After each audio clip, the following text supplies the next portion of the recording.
What's up, guys? This is Webby back again for your Monday Night Raw review for October 30th, 2017. Lots of things happened tonight on this show.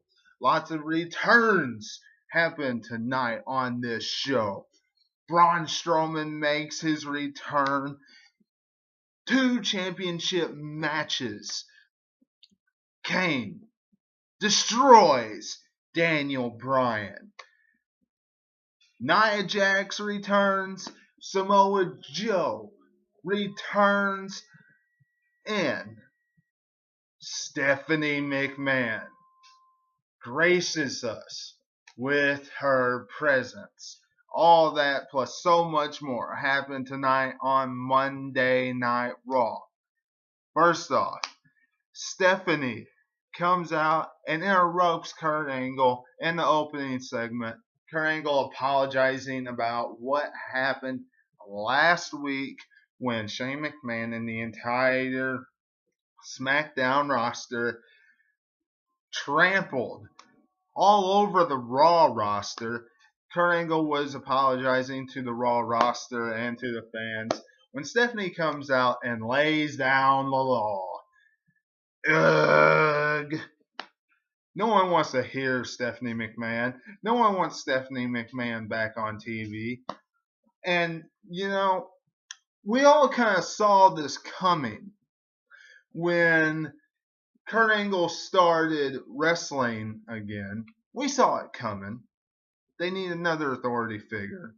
So they bring Stephanie McMahon back into the fold for at least one show to set up Kurt Angle to be on the Survivor Series.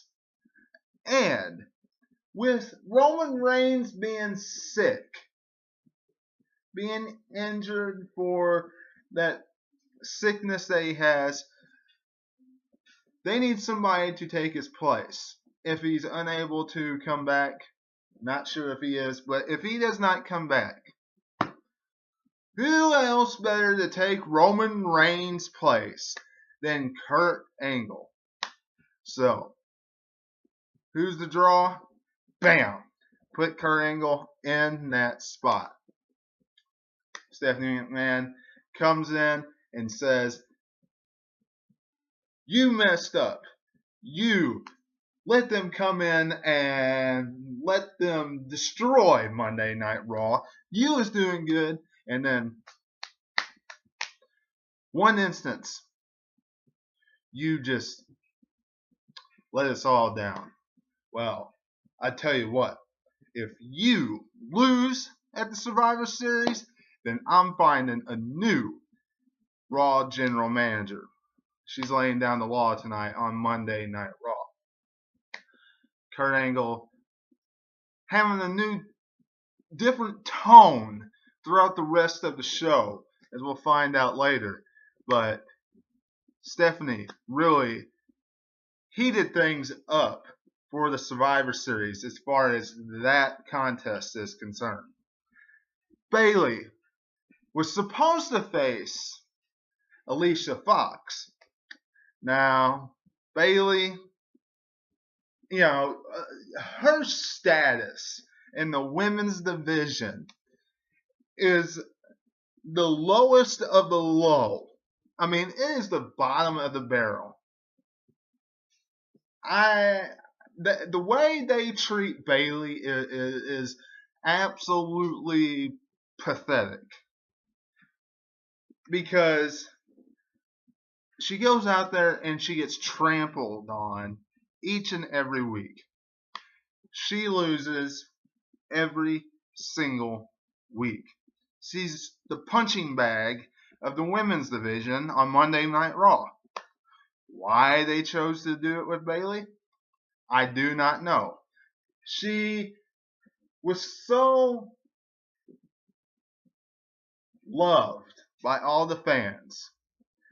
And it's like WWE wanted to just slap them all in the face by doing that to Bayley. So Alicia Fox comes in and says, "I'm the captain," And I have captain duties to do, so you're facing Nia Jax. So what does Nia Jax do? She pretty much just squashes Bayley. There you go. Samoa Joe comes out immediately after this. Immediately. And says, you know what? You all seem happy to see me back. Well, I'm not happy to see you. Now, this is one of these things kind of like the Seth Rollins return when he was injured after being injured by Kane. And that little rivalry they were doing, and he did that little flip power bomb and he got injured and came back, where people loved him and they were still trying to pull him off as a heel. Same thing here.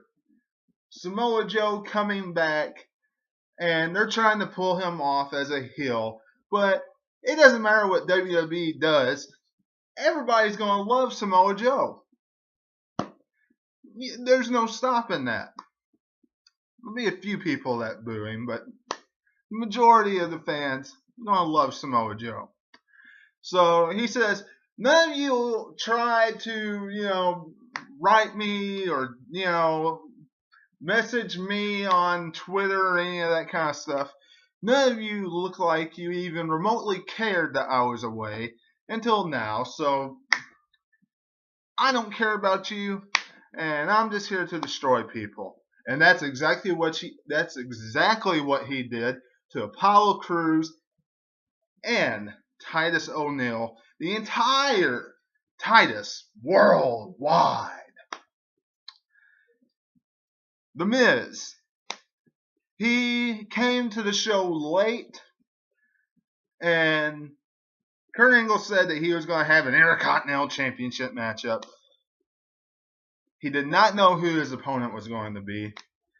And when he came out there, of course, there was only going to be like a couple of people that really fit into that category of who the Miz could face. Jason Jordan, even though Jason Jordan is having his little thing with Elias, he still could fit into that. Matt Hardy, which it ended up being Matt Hardy. Jeff Hardy, if Jeff Hardy came back, which that wouldn't make any sense because Jeff Hardy is still injured. But if Jeff Hardy was able to, Jeff Hardy could fit in that role, or somebody of that nature. Matt Hardy took the position to face The Miz. They put on a good contest. Miz, of course, ended up picking up the victory. Miz not going to drop his Intercontinental Championship. He will face Baron Corbin at the Survivor Series in the champion versus champion, Intercontinental versus the United States champion matchup. Now, one thing that I did like about this contest, the Miz Taraj wasn't completely involved in the Miz winning. The Miz was the Miz that really was the reason why he won. He beat Matt Hardy. It wasn't a bunch of distractions and all that different types of jazz that the Miz usually needs. That's what a true heel does. He doesn't always need help all the time. So I really like about that. Everybody can start being happy now about Asuka because she had a squash match. Everybody wanted her to squash Emma. Emma's gone.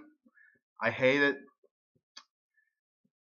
You can go back and check out my video about Emma, Darren Young leaving, and Summer Rae leaving.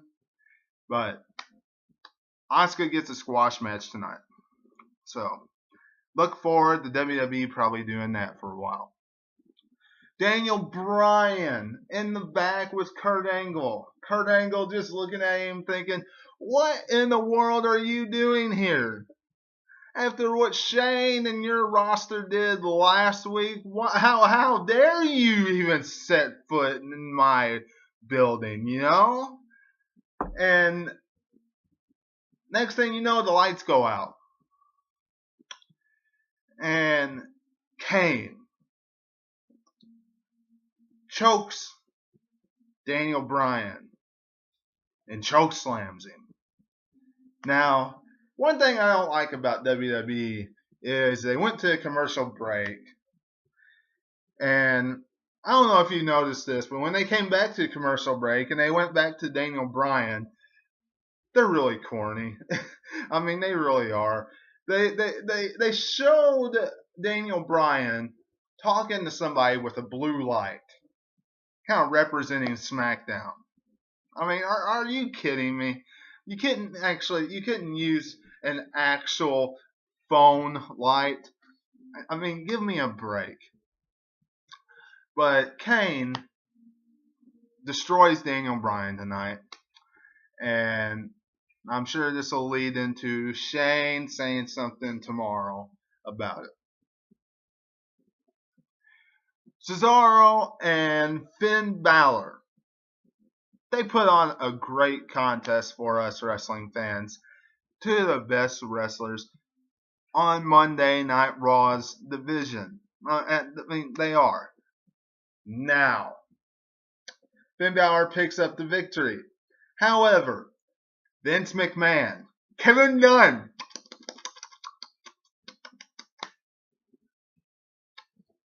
and the rest of you story writers, you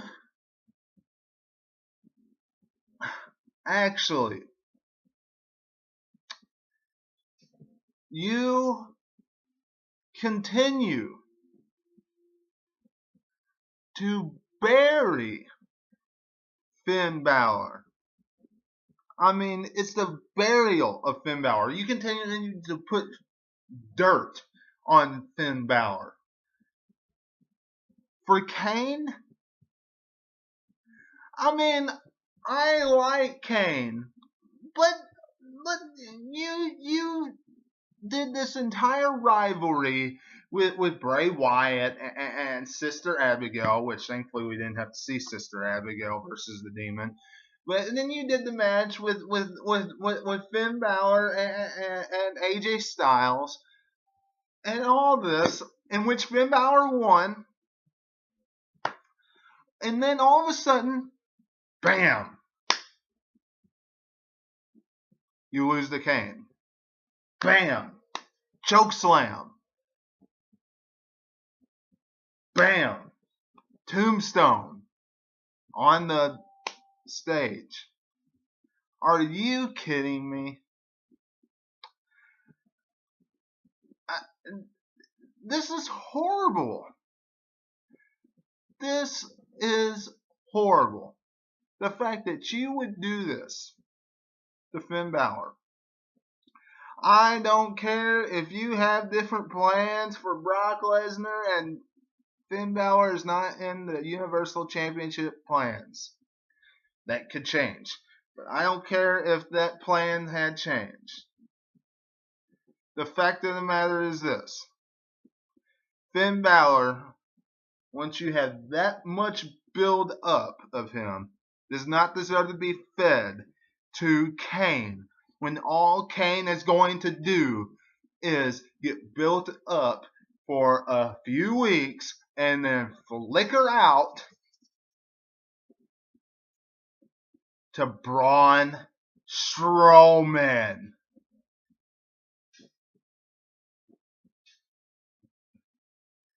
Ugh. Kane beats Seth Rollins once again.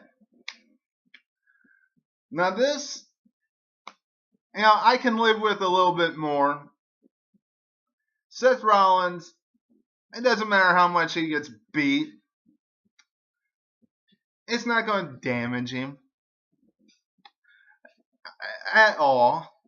Especially when he's in the Shield, and that kind of stuff.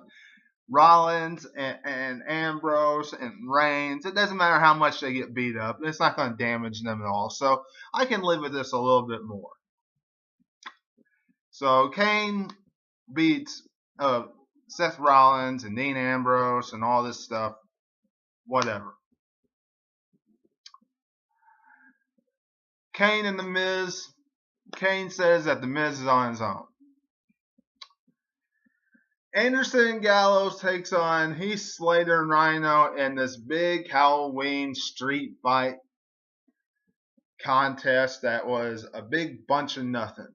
A lot of fans going to gripe and complain and moan and groan about this matchup. And the simple fact is, WWE has to have at least one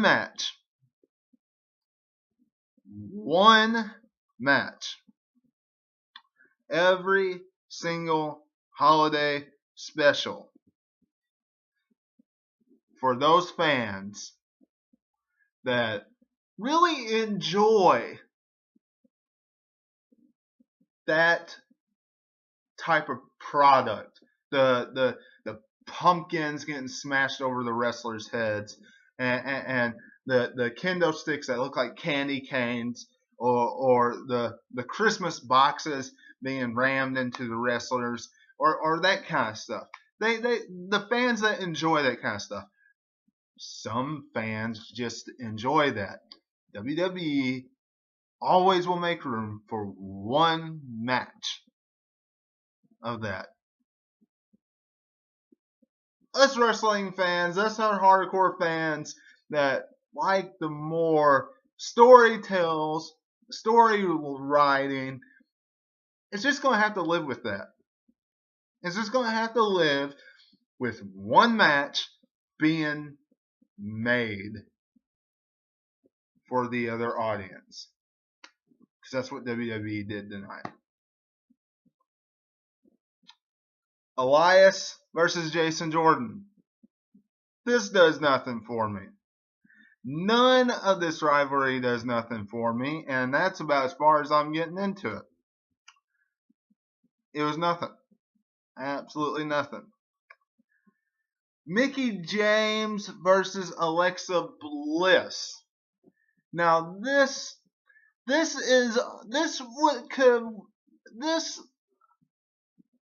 if Mickie James would have won,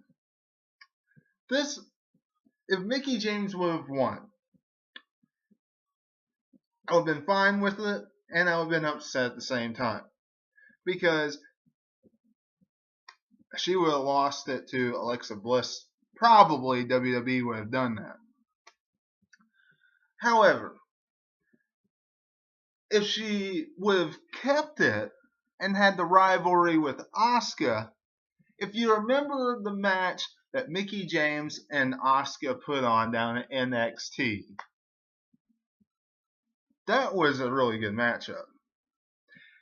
And if you would just add the women's championship, the Raw Women's Championship on the line to that, that would make it that much better.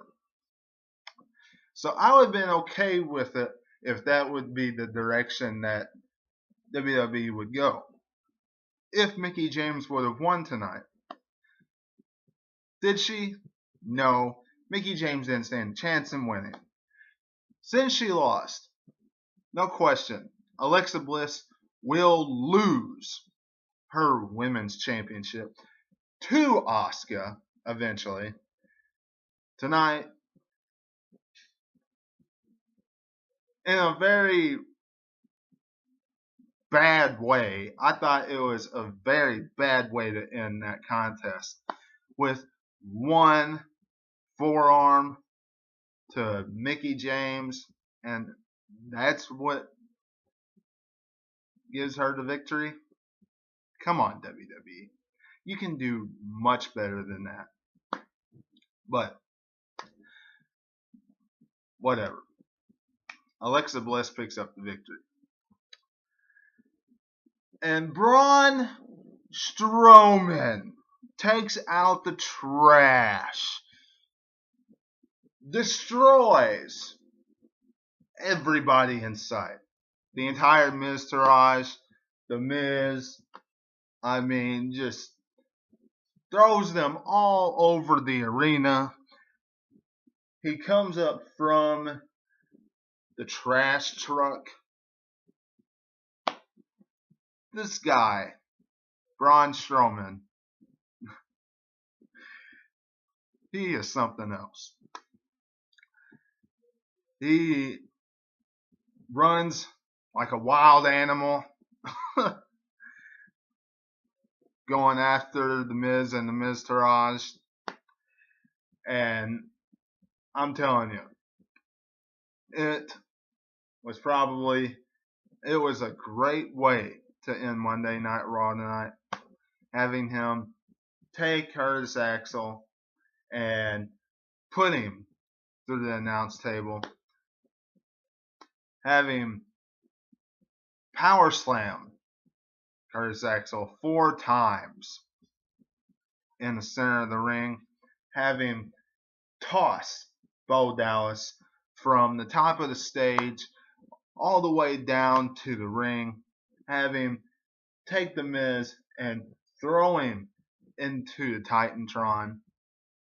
It was a good ending to Monday Night Raw because of what they did to Braun Strowman at TLC, putting him in the trash truck and sending the trash truck off. And that's Monday Night Raw tonight. It wasn't a bad show. It wasn't a great show. It was just an average Monday Night Raw show. It was great to see Samoa Joe back. It's great to see Braun Strowman back. And more stuff added to the brand warfare between Raw and SmackDown. Raw fires back tonight with Daniel Bryan getting choked out by Kane. You all let me know what you're thinking in the comments below. Subscribe. Facebook at 2007 Webby. Hit the bell for all notifications. And until I see you again tomorrow night for SmackDown Live Review, this is Webby, and I will catch you on the other side. Talk to you later.